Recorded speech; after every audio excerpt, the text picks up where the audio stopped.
ఇప్పుడు మేము ఇక్కడ మేడ్చల్ దగ్గరలో అంటే కండ్లకొయ్య విలేజ్ దగ్గర ఉన్న ఆక్సిజన్ పార్క్ వచ్చాం అనమాట. సదాగా సండే కదా అలా చూద్దామనేసి నేను మా ఇంటి దగ్గర పిల్లలు. చాలా నిజంగా బయట బోర్డు పెట్టినట్టు ఆక్సిజన్ అనేది ఏదైతే పేరు పెట్టారో నిజంగా ఆక్సిజన్ ఉన్నట్టు ఉందన్నమాట.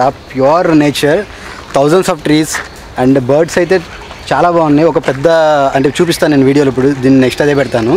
సో ఒక చిన్న బోన్ లాగా పెద్ద బోన్ లాగా పెట్టేసేసి గ్రిల్స్ లోపల డిఫరెంట్ టైప్స్ ఆఫ్ బర్డ్స్ ఉన్నాయి.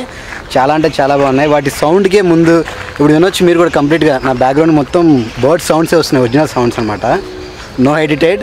అండ్ చాలా బాగుంది. ఫ్యామిలీస్ అయితే టూ మచ్ ఎంజాయ్ చేస్తారు. అండ్ నేను మా ఇంటి దగ్గర ఉండే ఫ్రెండ్స్ అనమాట, పిల్లలందరూ. సో ఫ్రెండ్స్ అని నేను వచ్చాం. నా చుట్టూ చూడొచ్చు మొత్తం ప్యూర్ గ్రీనరీ, ఎక్కడ చూసినా పెద్ద లేన్స్. సో అన్ని ట్రీస్ మధ్యలో అనమాట, ప్యూర్ నేచర్ని ఎంజాయ్ చేస్తారు. రియల్గా ఆక్సిజన్ అని పెట్టిన పేరుకి ఆక్సిజన్ లాగే ఉంది దీని లోపల. అండ్ ఫ్రెష్ బ్రీత్ తీసుకోవడం కానీ, ఆక్సిజన్ ప్యూర్గా, at the same time birds ఉన్నాయి. అండ్ రూట్స్ అయితే అమేజింగ్ లోపల, బై వాక్ వెళ్ళాలి అన్నీ కూడా. సో అన్నీ కూడా అమేజింగ్ ఉన్నాయి. ఎంట్రీ టికెట్ వచ్చేసి 20 రూపీస్ పర్ హెడ్ అనుకుంటా. 20 రూపీస్ 15 రూపీస్ ఉంది, పిల్లలు తీసుకున్నారు. సో పార్కింగ్ ఫెసిలిటీ ఉంది బయట, చాలా బాగుంది. ఈవినింగ్ టైంలో సరదాగా ఫ్రెండ్స్ అందరూ లేదా ఫ్యామిలీస్ అందరూ ఎంజాయ్ చేయడానికి మాత్రం మంచి ప్లేస్.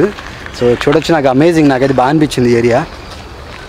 అండ్ ఇంకేమేమి ప్లేస్ ఉన్నాయి లోపల చూద్దాం. యాక్చువల్లీ మేము 4:30 అయిపోయింది వచ్చేసరికి, 5:30 వరకు ఓన్లీ 1 అవర్ టైం ఉంది. ఈ 1 అవర్లో ఏమేమి చూడొచ్చు మ్యాక్సిమం చూడడానికి వెళ్తున్నాం. అవి అన్ని ర్యాండమ్ షాట్స్ అన్ని మీకు చేసి చూపిస్తాను. సో ఫ్యామిలీస్ అయితే ఫుల్ వస్తున్నారు, సండే కదా ఎంజాయ్ చేస్తున్నారు బాగా.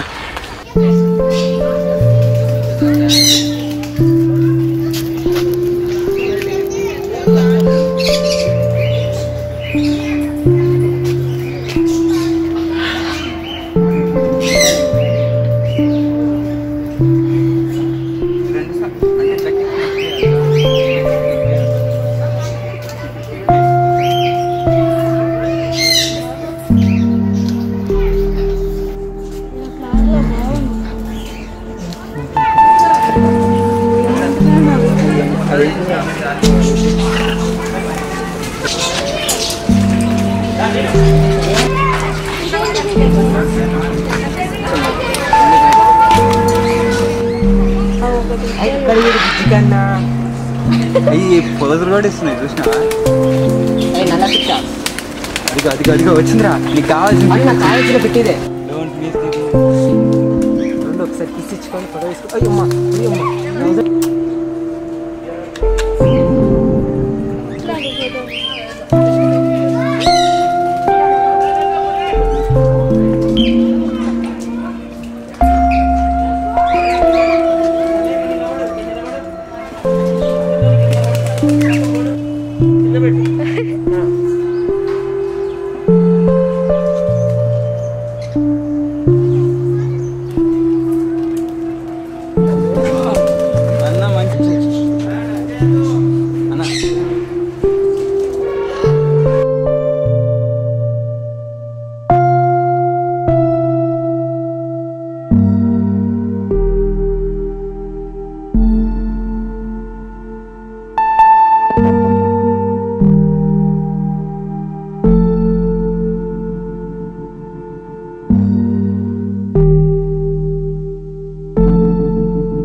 ఇది ట్రీ హౌస్ అనమాట. సో మర్రి చెట్టు ఉంటుంది కదా, మర్రి చెట్టు ఊడలన్నీ వచ్చేసేసి 3 sides ఇలా వచ్చింది. సో దాన్ని ఏం చేశారంటే ఒక హౌస్లా క్రియేట్ చేసేసారు, బ్రిడ్జ్ చేసేసి. మొత్తం ఒకటే మర్రి చెట్టు, దాని ఊడలన్నీ వచ్చేసి. సో చూపిస్తాను దాని దగ్గరికి.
అదనమాట ట్రీ హౌస్ అయిపోయింది. ఇప్పుడు గోస్ట్ హౌసా గోస్ట్ ట్రీ అని ఇంకోటి ఉంది. సో గోస్ట్ ట్రీ అంట. సో దాని దగ్గరికి వెళ్తున్నాం పక్కన అనమాట. సో ఈ బ్యాక్ సైడ్ ఉంది గోస్ట్ ట్రీ. అన్నిటి కూడా ఒక్కోదానికి మధ్యలో కొంచెం రోడ్స్ ఉన్నాయి చిన్న చిన్నవి. సో బై వాక్ వెళ్ళిపోవచ్చు.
సో మెయిన్ గేట్కి వెళ్ళిపోతున్నాం. చాలా ఉన్నాయి కానీ లోపల తిరగడానికి టైం లేదు. మేము రావడమే ఈవినింగ్ వచ్చాం. అండ్ అలా ఒక రౌండ్ వేసుకొని కొంతవరకే కవర్ చేసాం. ఓన్లీ ఇట్ సైడ్ మాత్రమే గ్రీనరీ, బర్డ్స్, తర్వాత ఆ ట్రీస్ ఏవైతే అంతవరకు వెళ్ళాం. ఇటు బ్యాక్ సైడ్ అన్నీ మళ్ళీ మన ఆర్మీ వాళ్ళకి ట్రైనింగ్ ఇచ్చేలాంటి కొన్ని థింగ్స్ ఉంటాయంట. సో గేమింగ్ టైప్ అనమాట. బట్ వాటికి వెళ్ళలేకపోతున్నాం, టైం లేదు. సో మళ్ళీ మెయిన్ గేట్కి వచ్చేసాం. సో ఇది మెయిన్ గేటు. ఇది national highway number 44 national highway 44కి పక్కకే ఉంటుందన్నమాట. సో ఇలా ఎంటర్ అయిపోయాం. మొత్తం తిరుక్కొని వచ్చేసాం మళ్ళీ. సో ఎగ్జిట్ అవుతున్నాం.